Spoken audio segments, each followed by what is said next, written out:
Title: Every night at bedtime the doll crawled back into my room. Part 1. The First Return. Introduction. You know that feeling when you're being watched, even when you're alone, that crawling sensation at the back of your neck, that makes you turn around, even though you know no one should be there? I used to think it was just my imagination, something that would go away once I got older. But I was wrong. Some things aren't in your head. Some things are real, and they crawl when the lights go out. It started with an old doll, one I never bought, one that didn't belong to me. Yet every night, no matter where I threw it, it crawled back into my room. Body. It all began 3 weeks ago when I moved into my aunt's creaky old house in Ashridge Hollow. She had passed away suddenly, and since I was the only living relative not already tied up with mortgages or full-time jobs, the task of clearing out her estate fell to me. The house was a sagging Victorian with warped windows, ivy curling up the brick like claws, and shutters that slammed shut on their own in the wind.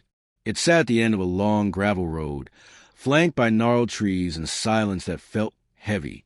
The first day was uneventful, just dust, old furniture, and a suffocating smell of mildew.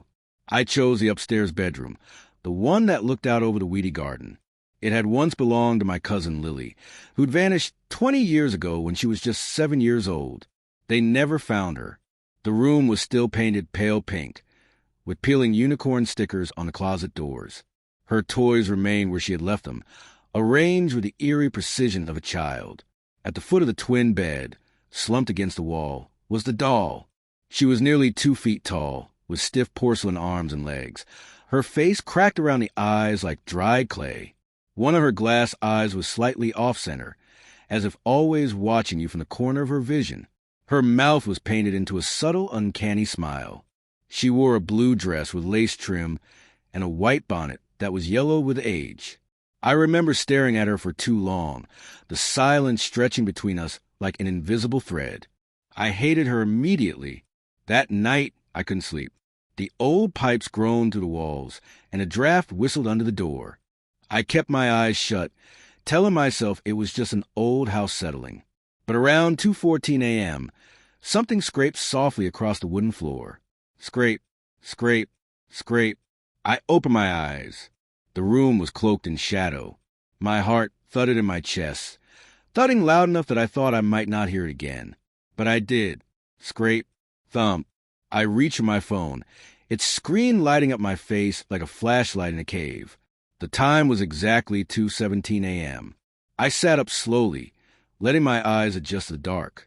She was there, the doll, sitting against the foot of my bed, legs splayed out, head tilted ever so slightly, closer than where I had left her that morning. I told myself I had forgotten to move her, that maybe I had been tired, and put her back without remembering. But I didn't sleep the rest of the night. And in the morning, when I grabbed her by the arm to toss her back into the hallway, her porcelain fingers were slightly warm. The next night, I locked her in the closet. I placed her on the top shelf, closed the door, and shoved a desk in front of it just to be sure. Then I went to bed, hoping to finally get a few hours of peace.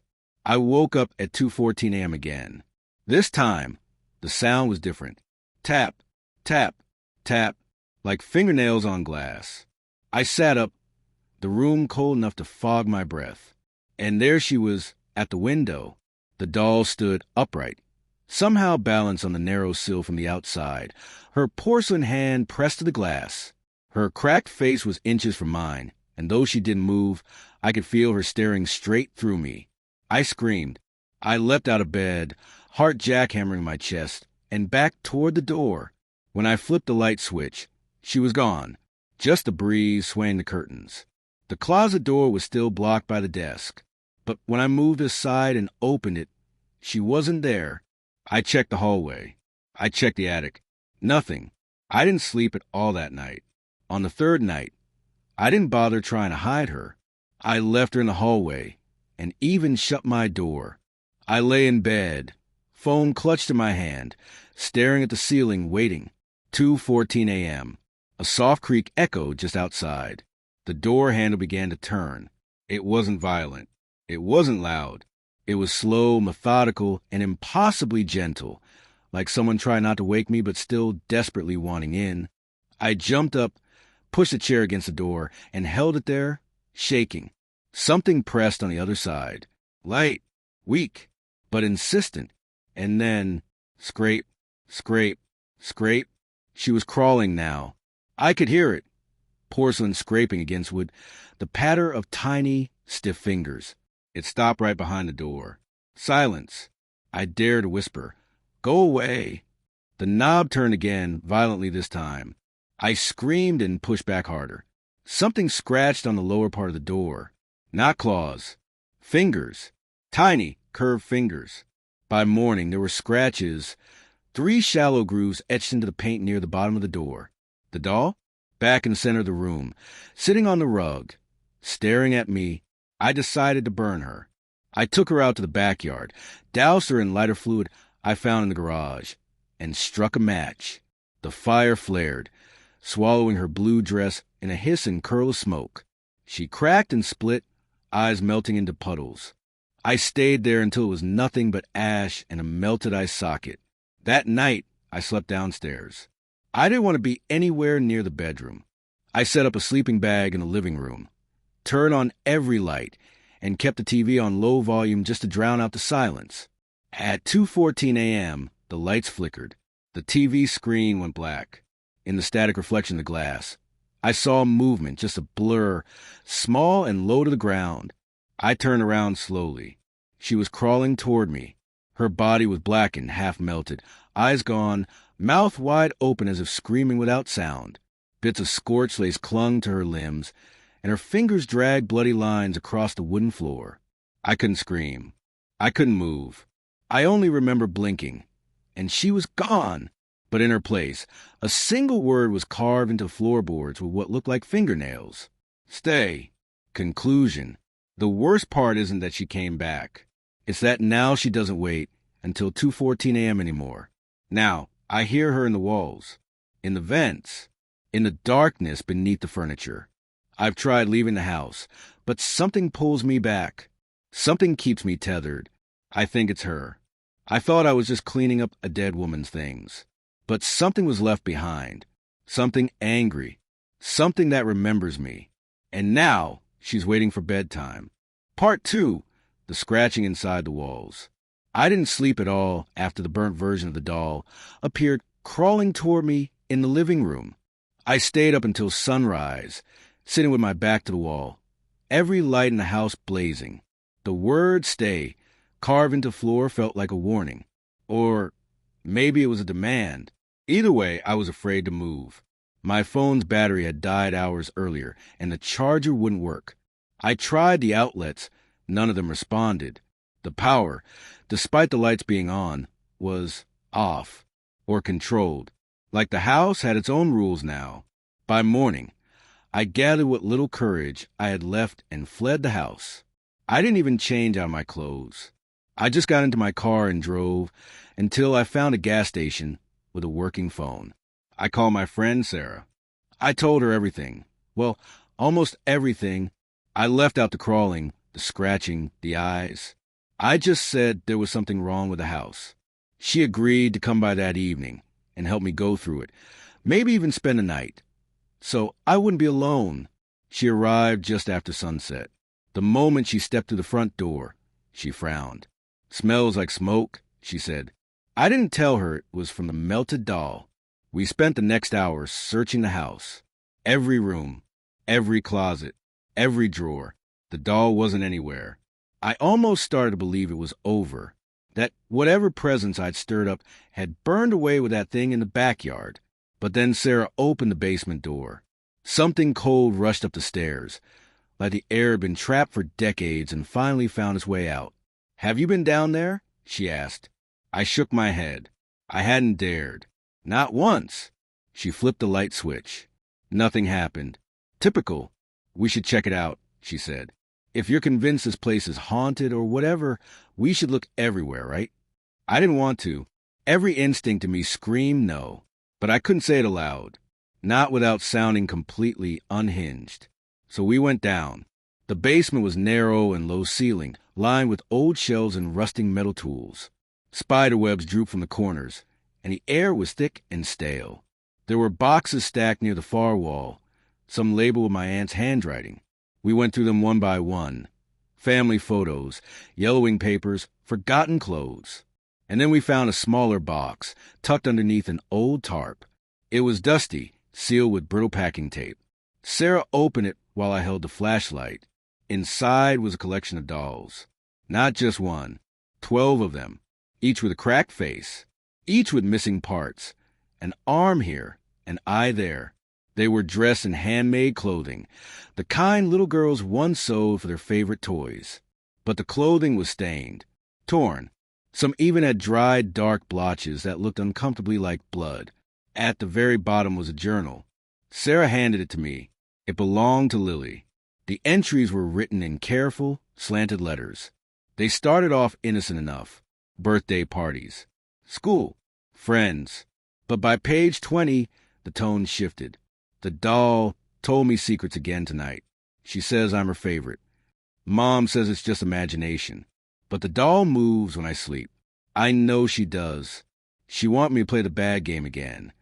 I told her no last night. She scratched my cheek. It still stings. If I tell anyone, she says she'll bury me in the walls. Sarah read over my shoulder. Her face went pale. Jesus, she whispered. We both turned toward the far wall, where the cement looked uneven, like something had once been patched over. My stomach dropped. I want to go upstairs, I said. But just as we turned, something clattered behind us. The dolls had spilled out of the box. None of us had touched them. They were just spread out now, some on their sides, some face down. One had its broken face staring right at me, jaw cracked open like it was mid-scream. We bolted up the stairs, slamming the basement door behind us. I think you need to get out of here, Sarah said, breathless. Just leave. Screw the estate. Screw your aunt's stuff. This place isn't safe. I nodded, my hands trembling. She offered to take me back to her apartment. I almost said yes. But something, curiosity, foolishness, guilt, I don't know what, made me stay. That night, I tried to board up the bedroom door. I nailed planks across the frame and pushed the dresser in front of it. I even sprinkled salt across the threshold. I didn't know if it would work, but I had to try something. 2:14 a.m. The scratching began. Only this time, it didn't come from outside the door. It came from inside the walls. Thin, sharp, rapid scratches. Not like rats. Not like mice. Too purposeful. Too angry. I pressed my ear to the wall. The scratching stopped. Then, a whisper. A child's whisper. Garbled, like it was underwater. Let me in. I stumbled back, hitting the dresser behind me. Then the whisper again, this time from the ceiling. Let me play. The light bulb above flickered, then exploded in a burst of glass and smoke. I screamed, stumbling in the dark, grasping for my phone. When I turned the flashlight on, I pointed it at the ceiling. There were tiny handprints smeared in ash, crawling down the corner of the room. I didn't stay. I ran, out of the house, into the cold. I didn't stop until I reached the woods at the edge of the property. I knew I was being followed. I could feel it, that same crawling dread, like something watching from the shadows. I didn't go back until sunrise. Sarah met me again that morning. Furious I hadn't left with her. I didn't care. I was done pretending this was all in my head. We went back to the basement. Armed with crowbars and masks, we started breaking apart the cement section of the wall. The work was slow, brutal. The dust choked us, but we didn't stop. And then Sarah hit something soft. She froze, looked at me. We both dug faster. A few minutes later, we uncovered what looked like a small, tattered dress. Beneath it, the remnants of a small skeleton, curled up, hands covering its face. My cousin Lily. She had never left. I wanted to cry. I wanted to run. But I couldn't. I just stood there, numb, as Sarah called the police. The house was cordoned off. The body was exhumed properly. News vans swarmed in for a few days until the story went cold. Just another tragic case of childhood trauma buried, literally, in a forgotten place. But they never found the doll. I never told the police about it. Not even Sarah knows everything. And I never went back to the house. Until tonight. Because for the last week, I've started hearing scratching again. In my apartment. In the walls. And just now, at 2:14 a.m., I found something under my bed. A porcelain finger. Still warm. Part 3. Don't look under the bed. I didn't sleep after I found the porcelain finger. It was too perfect, too intact. Smooth, white, with a tiny crack at the knuckle and chipped red paint on the nail. I held it in my trembling hand for nearly an hour, afraid to set it down, afraid it would move if I did. I finally dropped in the bathroom sink and backed away, shutting the door and barricading it with a chair. I know it sounds ridiculous, barricading a bathroom over a doll's finger, but if you'd seen what I've seen, if you felt the air shift the way it does before she arrives, you wouldn't question it. By morning, the finger was gone. No trace, no sound, no footprints, just the echo of its presence, a dark itch in the corners of the room. I decided to leave the apartment for the day. I went to the library, thinking I could do some research, find out more about Lily, the doll, anything. But most of the town's old records were destroyed in a fire 10 years ago. A few archived newspaper articles mention my aunt, always in passing, always with that same vague tone, like the community wasn't quite sure what to make of her. A single headline stood out from 1996. Missing girl's room found empty, doll collection unharmed. Lily, that was the year she disappeared. One article. That's all she got. No follow-up, no in-depth reporting. Just a paragraph and a blurry photo of the house I had inherited. I returned home just before sunset. The hall light was flickering. That used to mean a bulb was dying. Now it just felt like a warning. I approached the bathroom. The door was still shut. The chair still wedged beneath the handle. But something tapped on the other side. Once. Twice. 3 times. Slow. Soft. Deliberate. I froze, holding my breath. The tapping stopped. Then, from under the door, a shadow moved. Small. Angular. It darted back and forth like it was crawling. I grabbed my keys and left again, this time go to Sarah's place. I told her everything. The finger, the tapping, the shadow. I didn't hold anything back. She stared at me, face pale, lips pressed tight. I've been having dreams, she said. That caught me off guard. What kind of dreams? About a girl, she said slowly. She's always standing at the foot of my bed. Her face is blurry. She never talks. But there's a doll in her arms. A broken one. It's always staring at me. And last night, she hesitated. Last night it smiled. A heavy silence fell between us. We agreed to stay up all night together. Lights on, everything locked. We set alarms every hour to keep from falling too deep into sleep. But by 2 a.m., Sarah had nodded off. I sat on her couch, fighting my own fatigue, when I heard the unmistakable sound of scratching, not from the walls, from under the couch. I bolted upright and backed away slowly. The scratching stopped, but the silence that followed was worse, thick and humming, as if the very air were waiting. Then a giggle, a tiny muffled giggle, like a child hiding in a game. I flipped the couch over. Nothing, not even dust. But then Sarah screamed from her bedroom. I ran in and found her standing on her bed, pointing at the open closet. She was there, she cried. The girl, she was just standing there. I ran to the closet and yanked it open, empty, except for something on the floor. A tiny shoe, not Sarah's, not mine, a doll's. I picked it up carefully. It was old, made of canvas and leather, worn at the toe. On the sole, a name was written in red ink. Lily. That night we made a plan. We had to return to the house. We had to destroy whatever was still tied to that place.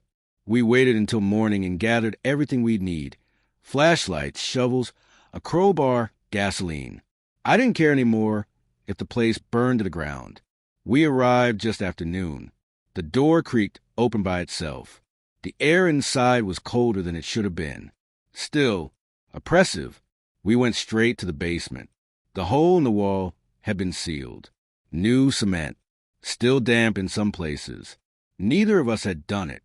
We stared at it in silence, until Sarah finally whispered, "She's trying to cover it up again." We began breaking the wall down once more. The cement cracked easier this time. We pulled away chunks, revealing the dark hollow beyond. No skeleton this time, but something sat in the corner, a small wooden box. I reached in and pulled it out. Inside was the doll, not the melted one, the original, intact. Her glass eyes gleamed in the dim light, her porcelain skin uncracked, a faint smile on her face, almost like she was proud. I closed the lid. We brought the box outside and doused it in gasoline. Sarah hesitated with the match. "What if this isn't enough?" she asked. "It has to be," I said, lighting it. The fire caught quickly. The box burned, the wood splitting with sharp cracks. The air smelled like sulfur and flowers. And then we heard it, a scream, not from outside, from beneath the ground. A child's scream, long and shrill, echoing from the basement. We ran inside. The house was shaking. The lights flickered violently. The walls pulsed like they were breathing. And the basement was full of laughter. Dozens of voices, high-pitched and overlapping. Laughing like they were playing a game they didn't want us to win. We didn't go down. We left. We drove for hours. And still, tonight, even now, I hear it. From under the bed. That same scratching. She followed me again. And this time, she brought friends. Part 4. The Children in the Shadows. We thought leaving would end it. We were wrong. The scratching beneath the bed didn't stop. It grew louder, more frantic, as if something was clawing to get out or clawing to get in. At first, I told myself it was just nerves, the mind playing tricks. But every night, the noise returned, a relentless reminder that whatever had followed me wasn't going anywhere. Sleep became a stranger. I stopped closing my eyes for more than a few minutes at a time, because when I did, the whispers started, faint voices, barely audible, calling my name from the dark corners of the room. Sometimes they cried, sometimes they laughed, sometimes just silence, an unbearable, suffocating silence that made my skin crawl. Sarah insisted I stay at her place for a while. She was scared too, but her house didn't feel as heavy, didn't feel like a trap. For a few nights, I felt safer, until the night the shadows came. I woke up suddenly to a cold draft brushing my cheek. My eyes flew open. The room was dark, but the corners were alive, dark shapes shifting, twisting just out of focus. I froze. The scratching beneath the bed had turned into soft footsteps, careful and slow. Then a child's voice whispered, "Play with us." I wanted to scream, but my throat tightened. The shadows stretched toward me, growing arms, faces, tiny, hollow faces with glassy eyes like dolls. I pulled the blanket over my head and stayed as still as I could. After what felt like an eternity, the room grew silent again, but the fear remained heavy and persistent. Sarah and I searched for answers. I scoured every old book, every newspaper archive, every whispered legend about my aunt's house and the doll collection. Nothing concrete. Just stories of children lost, dolls cursed, and spirits trapped between worlds. One name kept appearing in a barely legible notebook I found in my aunt's things, the Hollow Children. They were said to be spirits of children who had vanished without a trace, trapped inside dolls by a jealous sorceress who wanted to keep their innocence forever frozen in time. I felt sick reading it, but also connected. Was Lily one of them? Was she trying to warn me? Or was she just another prisoner begging for release? Determined to find out, Sarah and I planned to visit the old abandoned church on the outskirts of town. Rumor had it that the sorceress had lived nearby, and that her magic was strongest in the ruins. We set out at dusk, carrying candles and salt. Anything to protect us. The church was a skeleton of its former self. Walls crumbled, windows shattered, and a heavy silence that pressed down on us like a weight. Inside, the air smelled of decay and forgotten prayers. We found a strange altar covered in faded symbols, and scattered around it were dozens of tiny dolls. Some were cracked porcelain, others missing eyes, and all staring blankly at nothing. I picked up one doll, almost identical to Lily, and suddenly felt a cold shock run through my body. Then a voice behind me whispered, "You shouldn't be here." I spun around. No one, only shadows dancing in the flickering candlelight. Suddenly, the door slammed shut, plunging us into darkness. The laughter began, dozens of children's voices, echoing off the stone walls. We were trapped. I felt cold hands grab my arms, pulling me toward the altar. Sarah screamed, but a thick silence swallowed her voice. The dolls began to move, tiny limbs twitching, heads turning to follow us. I fought, struggling to break free, but the weight of 100 lost souls pressed down on me. And then, through the chaos, I heard her, the doll's voice, soft and pleading. "Help us." I closed my eyes, desperate, and when I opened them again, we were outside. The door was open, the night calm. We ran without looking back, but the dolls followed. Everywhere I go now, I see them. In the corner of my eye, reflected in windows, lying forgotten on park benches or old store shelves. And at night, when I close my eyes, I'm not alone. Lily and the hollow children are waiting for me to join them. Part 5, The Whispering Walls. After that night at the abandoned church, I thought we might finally have broken whatever curse had been hanging over me. But the terror was only just beginning. The dolls didn't just follow me anymore. They began to invade my world in ways I couldn't ignore. It started with the whispers. Soft, endless whispers coming from the walls, from the floors, from every crack and crevice in the house. At first, I thought it was the wind or the old plumbing, but the voices were too clear, too deliberate. They called my name, begged, cried, and sometimes threatened. Sarah stayed with me, but even she couldn't ignore the creeping dread that filled the air. She said the house felt alive, that it was watching us, feeding on our fear. One night, I sat in the living room, tried to write down everything that had happened so far. The candle flickered as the whispering grew louder. I strained to catch the words. "Come, play forever." My skin prickled. I turned toward the wall and saw it. Shadows moving beneath the peeling wallpaper, twisting and writhing like snakes. I reached out, my fingers trembling. The wall was cold, damp, almost breathing. Suddenly, the wallpaper tore away, revealing a hidden doorway. Sarah and I exchanged a glance. Neither of us spoke. We knew what we had to do. The door led to a narrow, spiraling staircase that descended deep beneath the house. The air grew thick with dust and decay, and every step echoed with a low, mournful hum. At the bottom, we found a chamber, a room carved from stone, its walls covered with ancient symbols and faded drawings of children playing with dolls. In the center, a small wooden cradle rocked gently, though no breeze stirred the air. Inside the cradle lay a doll, Lily, but she was different. Her eyes glowed faintly, and her porcelain skin shimmered as if lit from within. As I reached toward her, the cradle stopped rocking. A voice whispered behind me, "Welcome home." I spun around. No one, but the room seemed to pulse, alive with unseen presence. Then the walls began to whisper again, louder this time. "Join us." The shadows moved faster, swirling around us like a storm. I grabbed Sarah's hand and ran, the voices chasing us up the stairs and through the house. We burst outside, gasping for air. But even in the sunlight, the whispers followed. That night, Lily appeared in my room, sitting upright on the edge of my bed, her glass eyes boring into mine. "Play with us," she said. I realized then that this wasn't just a doll. It was a gateway between worlds, between the living and the lost. And every night, the boundary grew thinner. The children in the shadows were coming closer. Closer to me. Closer to you. Part 6, The Dollmaker's Secret. The days after the discovery of the hidden chamber beneath the house were the darkest I had ever lived through. The air seemed thicker, the shadows longer, and even in broad daylight, a chilling cold clung to every corner of the house. Lily's presence felt heavier, more oppressive, as if the doll itself was a living entity, watching my every move with those unblinking glass eyes.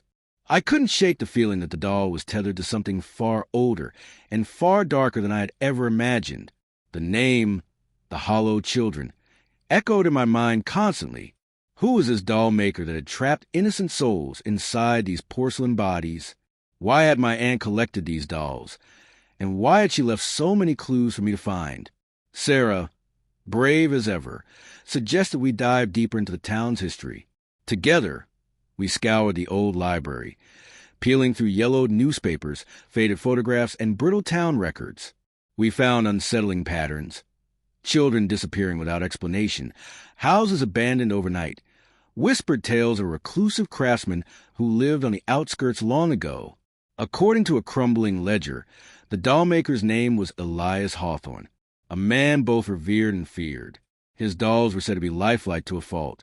Some claimed they weren't just dolls but vessels for souls, trapped and forgotten. His final workshop was burned down decades ago, but locals still spoke of strange lights flickering in the ruins at night and eerie lullabies carried on the wind. Driven by desperation and curiosity, Sarah and I decided we had to visit what remained of Hawthorne's workshop. It was a 2-hour drive through winding roads that disappeared into thick woods, the kind of forest that seemed to swallow sound and light. We arrived just as the sun dipped below the horizon, the sky bleeding red and orange. The workshop stood like a skeleton, charred beams, shattered windows, and a door hanging crooked on its hinges. An unnatural stillness wrapped the place, as if it were waiting.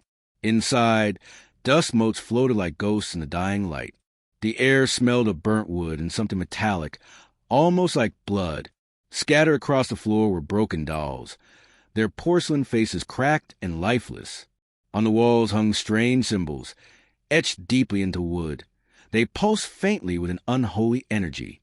In the center of the room stood a large, intricately carved chest. It was locked tight, but after a few moments of searching, Sarah found a rusted key hidden beneath a loose floorboard. With a trembling hand, I unlocked the chest. Inside were dozens of tiny notebooks, Elias Hawthorne's journals. We spent hours reading by the fading light of my phone. The journals revealed a mind twisted by grief and obsession. Elias had lost his own children to a mysterious illness, and in his sorrow, he had turned to dark magic. He believed he could preserve their innocence forever by binding their souls to his handcrafted dolls. But the process was cursed, rather than peace. It trapped the children's spirits in eternal torment, unable to move on, unable to rest. One entry chilled me to the bone. The dolls are gateways now, between this world and the next. They whisper at night, calling for release. But I cannot undo what I have done. Only the blood of the living can break the bonds. As I read those words aloud, a cold draft swept through the workshop, extinguishing our light. In the suffocating darkness, I heard the unmistakable sound of tiny footsteps. Around us, dolls began to shift, their cracked faces turning toward us. "Play with us," came the chilling chorus. We fled, stumbling into the night. Back at the house, the whispers followed me relentlessly. Lily sat on my dresser, smiling with that cold, knowing expression. I knew then that the dollmaker's curse wasn't just a story. It was real, and it was coming for me. I realized a horrifying truth. I was the blood the journal spoke of, the living link that could free the hollowed children, or doom us all. The question was, what choice would I make? Part 7, Blood and Binding. The weight of the dollmaker's journals pressed on my mind like a dark storm cloud. Elias Hawthorne's twisted words echoed relentlessly. Only the blood of the living can break the bonds. I didn't know whether to feel hope or despair. Could I actually free the hollow children? Or would I only make things worse? Sarah and I sat in the dim light of my room, surrounded by the dolls that now felt like prisoners watching our every move. The silence was heavy, broken only by the faint creaking of the old house settling around us. Lily sat motionless on the dresser, her glass eyes gleaming with a terrible life of their own. "We have to do something," Sarah whispered. "If we don't, they'll keep coming and worse things will happen." I nodded, though terror churned in my gut. What if breaking the bonds meant sacrificing something I couldn't bear to lose? What if the dolls weren't just trapped souls, but something more sinister waiting to be unleashed? We decided to start with the ritual Elias had hinted at in his journals.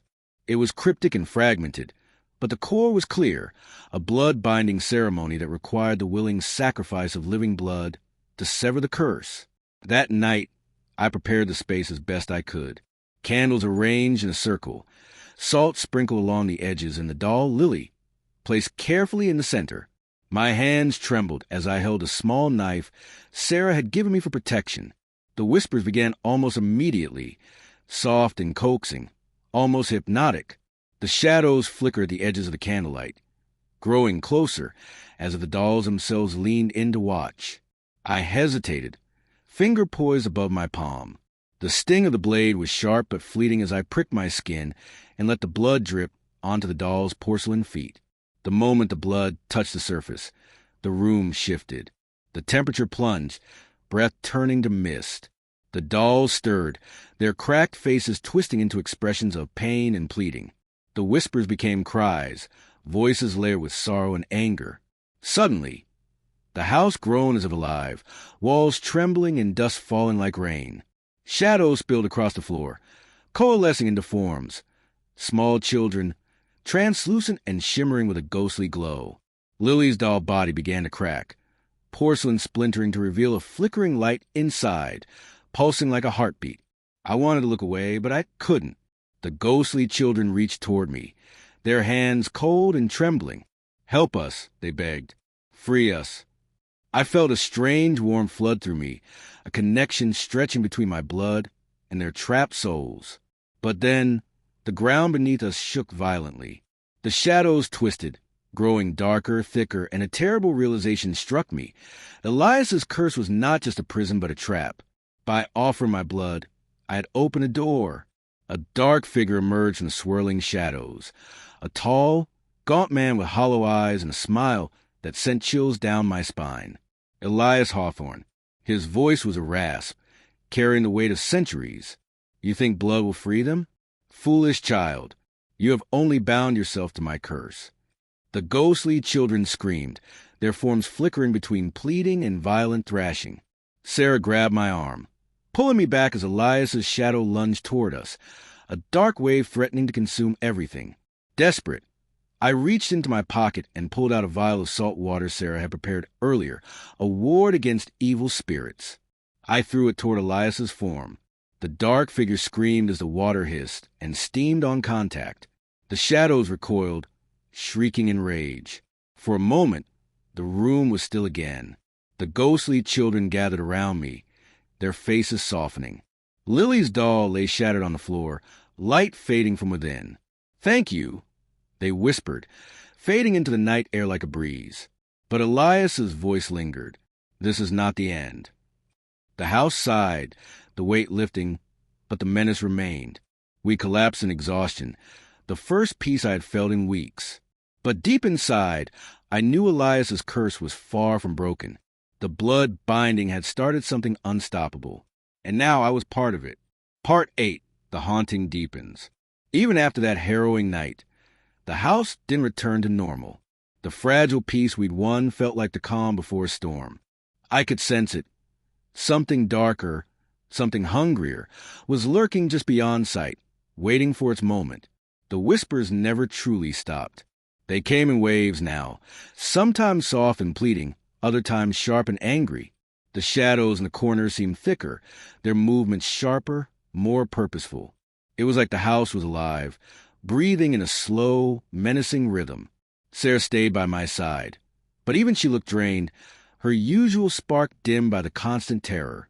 We tried to leave, to escape the madness, but every time we tried, something stopped us. Doors slammed shut, windows refused to open, and the road outside seemed to twist and loop back to the house, trapping us in a nightmare labyrinth. One evening, as I sat by the window watching the moon hang low and heavy in the sky, I noticed something I hadn't before, tiny footprints appearing on the dusty floorboards. They were small, childlike, and trailing from room to room, always leading back to my bedroom. I followed them, heart pounding. In my room, Lily's shattered pieces lay scattered on the floor, but the footprints circled the spot where she had fallen, as if paying respect or warning me.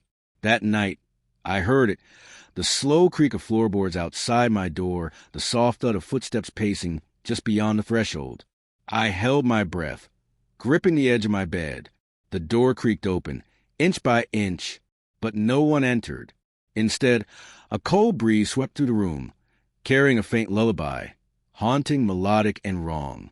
I pulled the covers over my head, but sleep wouldn't come. The next morning, Strange things happened. Objects moved on their own. Books sliding off shelves, dolls rearranged, and chilling messages scratched into foggy mirrors. One message was clear. He is coming. We didn't know who he was, but instinct told us it wasn't Elias Hawthorne. Something else, older, more powerful, was stirring beneath the surface. Determined to understand, Sarah suggested we reach out to the town's oldest resident, Mrs. Calderon. The woman was rumored to know the darkest secrets of the town's past. We drove through winding lanes to her creaky old house, overgrown with ivy and shadowed by towering oaks. Mrs. Calderon was frail but sharp-eyed, her voice a whisper like dry leaves rustling. She listened carefully as we recounted everything. Then she told us about the Watcher, a malevolent spirit said to guard the boundary between the living and the dead, punishing those who disturb the souls trapped in the dolls. The Watcher feeds on fear, she said, her eyes narrowing. It's ancient, older than this town. It was drawn here by the curse Elias unleashed. Now it hunts anyone who tries to break free the children. The realization hit like a blow. Freeing the hollow children had awakened the Watcher. Back home, the atmosphere grew heavier. The air was thick with dread, shadows moving faster, almost stalking us. At night, strange sounds echoed through the walls, heavy breathing, dragging footsteps, and worst of all, a low, guttural growl that chilled me to my core. One night, I awoke to presence at the foot of my bed, a tall, dark silhouette with glowing eyes that pierced the darkness. Its breath was hot and foul, smelling of decay. Frozen in terror, I watched as it reached toward me with long, clawed fingers. I screamed. Sarah rushed in, turning on the light, but the figure vanished. After that night, we knew the Watcher wasn't just a legend. It was real, and it was hunting us. We had to find a way to stop it before it was too late. But how do you fight something that isn't entirely in this world? How do you fight a nightmare made flesh? Part 9, Shadows of the Past. The days following our encounter with the Watcher were unbearable. Every creak, every whisper, every shadow felt like a threat. Sleep became a distant memory, and fear clung to us like a second skin. Sarah and I barely spoke, each of us lost in our own spirals of dread. Determined to fight back, I returned to Elias Hawthorne's journals. His writing was fragmented and maddening, but one passage stood out. To challenge the Watcher, one must unravel the truth behind the curse's origin. Only by confronting the past can the chains be broken. That meant going deeper into the town's history, a history darker than I ever imagined. With Sarah's reluctant agreement, we visited the town's archives. The musty room was filled with faded documents, yellowed newspapers, and brittle photographs.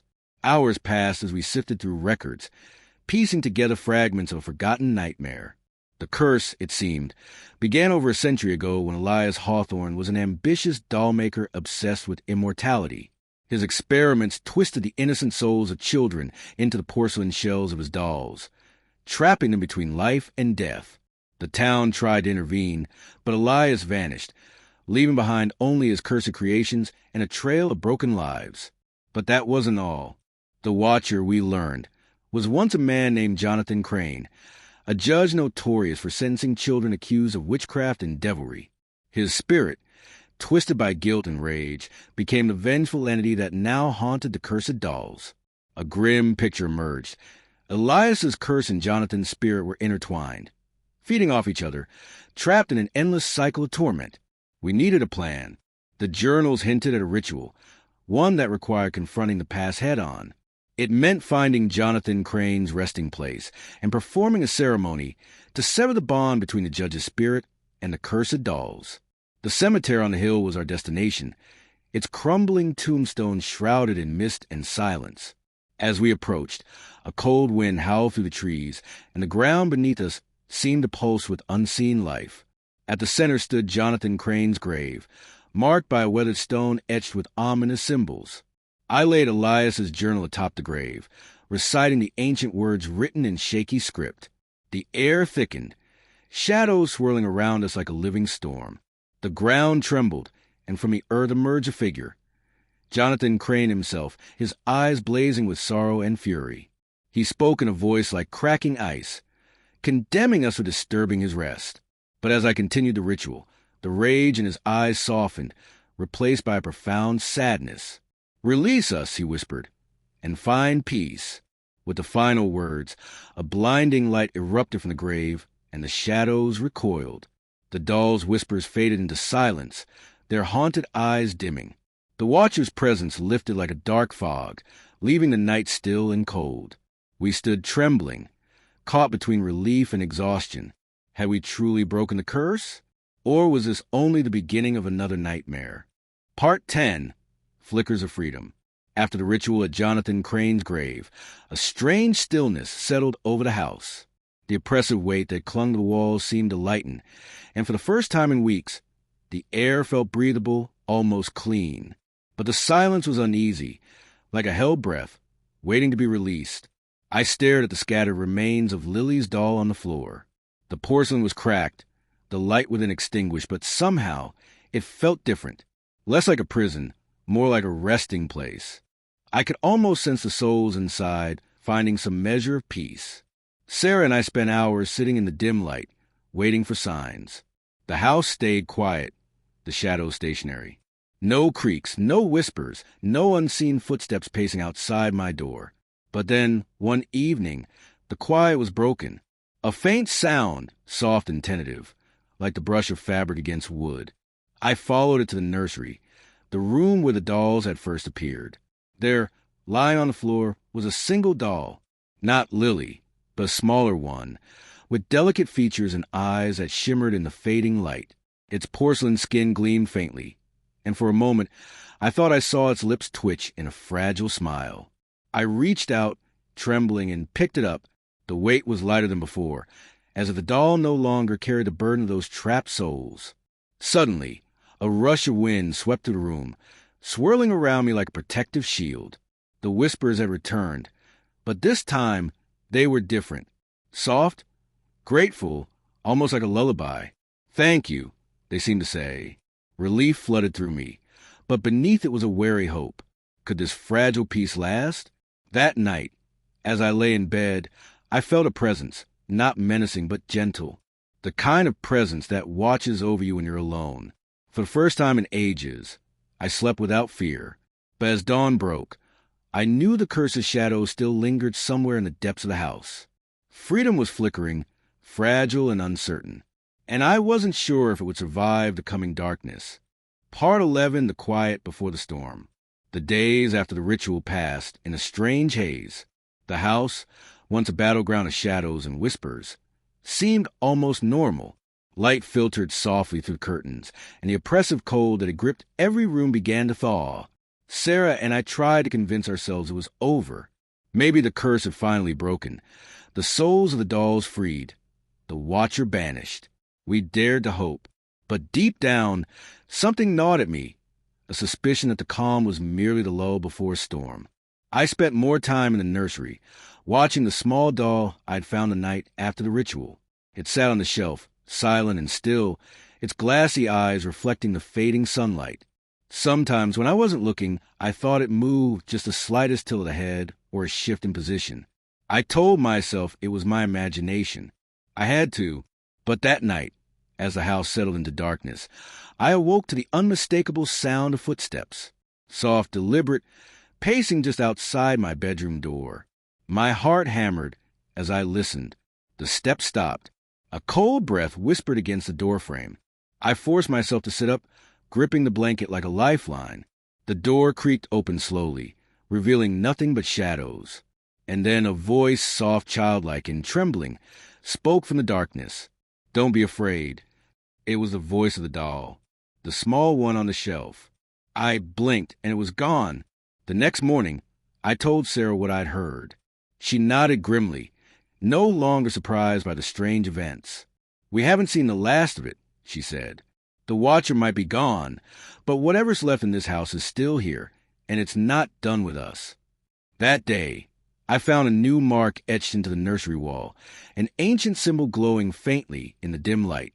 It pulsed like a heartbeat, a reminder that the darkness wasn't finished. We had won a battle, but the war was far from over. The house still held secrets, and the dolls nightly crawled back into my room, was only the beginning of what was to come. Part 12 Whispers in the Dark. The nights grew longer and the shadows deeper. The house no longer felt like a home, but a trap tightening around us. Every evening, as bedtime approached, the eerie feeling that something unseen was watching became unbearable. The small doll remained on its shelf, but I sensed it was no longer the same. Its eyes seemed to hold a flicker of consciousness, a silent plea or a warning. I couldn't tell which. One night, the whispers returned, louder and more urgent. They filled the air like a chilling wind, weaving through the halls and curling around my ears. "Find the key," they urged, their voices layered and fragmented. But what key? And where? Driven by desperation, I scoured the house for any clue. In the attic, behind a loose floorboard, I discovered a rusted iron box locked tight. The box was heavy, covered in strange markings that pulsed faintly with the same eerie glow as the symbol on the nursery wall. My hands trembled as I tried to open it, but the lock held fast. The whispers grew frantic, swirling around me like a storm. The key. Suddenly, a cold hand brushed my wrist. I whipped around, but no one was there. In the darkness, the doll's eyes glimmered. Slowly, it slipped from the shelf and crawled toward me, its porcelain face cracked but determined. I realized the doll was guiding me. Taking a deep breath, I followed it through winding corridors, past rooms I barely recognized, until we reached the basement door, heavy and sealed with chains. The doll's eyes shone brighter as it tapped the lock with a tiny, delicate finger. The chains rattled and fell away. Inside the basement, the air was thick with decay and forgotten memories. At the center lay a small wooden chest. With trembling hands, I unlocked it with an old iron key the doll had somehow produced. Inside, a faded diary revealed the last secrets of Elias Hawthorne, the true source of the curse and a way to end it once and for all. But the cost would be greater than I ever imagined. Part 13, The Price of Salvation. The diary's pages were brittle, but Elias Hawthorne's desperate scrawl was clear enough to send chills down my spine. He confessed to a forbidden pact made in the dead of night, a bargain with a dark entity that promised eternal life through his dolls. But the price was the souls of innocent children, trapped forever within their porcelain shells. His final entry spoke of a way to break the curse, but it required a sacrifice, a willing soul to replace the trapped spirits, releasing them into the light. Sarah and I sat in the dim basement, the weight of the revelation pressing down on us.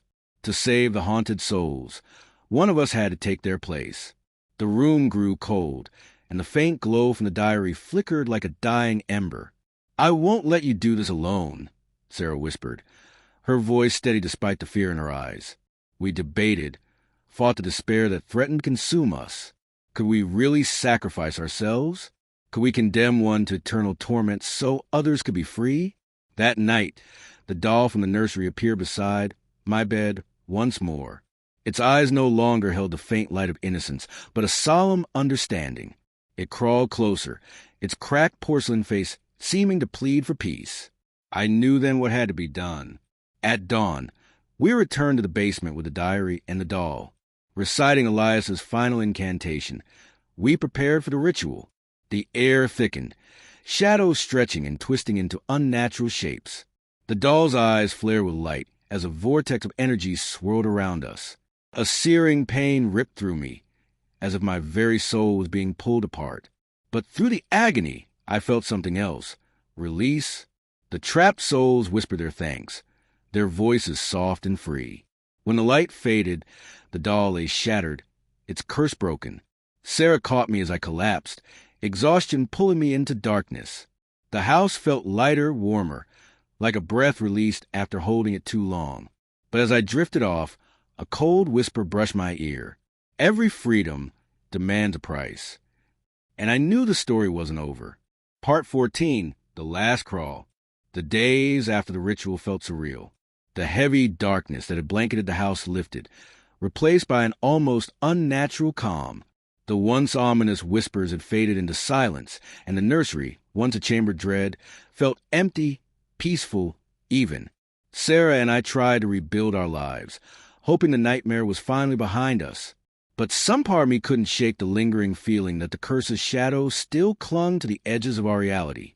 One night, As I prepared to sleep, a faint sound stirred in the hallway, a soft, deliberate tapping. My heart clenched. I sat up, eyes wide in the darkness. From the shadows emerged a small figure, the doll, but it wasn't broken or lifeless.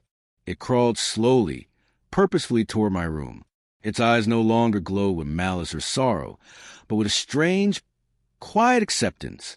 When it reached the threshold of my bedroom, it stopped and looked up at me.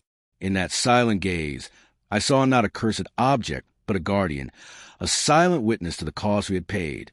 And then, as the first light of dawn crept through the window, the doll slowly turned and vanished into the shadows.